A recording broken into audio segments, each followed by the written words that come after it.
ఏ లక్షణాల ఆధారంగా this is a heart patient అని చెప్తారు? ఒక వ్యక్తికి నొప్పి ఉంటే ఆ నొప్పి గుండెది ఎట్లా కాదా అనేది నిర్ధారించుకోవటం ఒకటి. అంటే పెయిన్ ఉంది, పెయిన్ ఉన్నప్పుడు ఛాతీకి మధ్య భాగంలో వచ్చి అది నడుస్తుంటే ఎక్కువ అవుతూ దాంతోపాటుగా చెమటలు పట్టడం, ఎడం చేతికి లాగటం, ఇలాంటి లక్షణాలు ఉన్నప్పుడు అది గుండెకి సంబంధించిన నొప్పి అని తెలుస్తుంది. మనం యూజువల్గా గుండె ఎడం వైపు ఉంటుంది కాబట్టి ఎడం వైపు నొప్పి ఉంటుంది అనుకుంటాం, కానీ గుండెకి సంబంధించిన నొప్పి ఛాతీకి మధ్య భాగంలో వస్తుంది, ఛాతీ మొత్తం వ్యాపించి ఉంటుంది, ఒక చోట పాయింటెడ్గా చూపించు. అది సెకండ్స్ మాత్రం రాదు, కొంచెం ఎక్కువసేపు నిమిషాల పాటు ఉంటుంది, నడిస్తే ఎక్కువ అవుతుంది, ఆగిపోతే తగ్గిపోతుంది. అలా ఉన్న నొప్పి మనం గుండెకి సంబంధించిందని భావించాలి. సో అది మనకి నొప్పి ఉన్నప్పుడు గుర్తించే పద్ధతి. అట్లా కాకుండా నొప్పి లేదు, అసలు గుండె ప్రాబ్లం ఉందా లేదా ఈ వ్యక్తికి అని తెలుసుకోవాలి.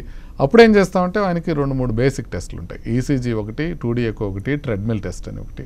ఇవి చేసినప్పుడు ఇవి బాగున్నాయనంటే మనం ఆయనకి గుండె జబ్బు లేకుండా ఉన్నట్టే మనం నిర్ధారించుకోవచ్చు.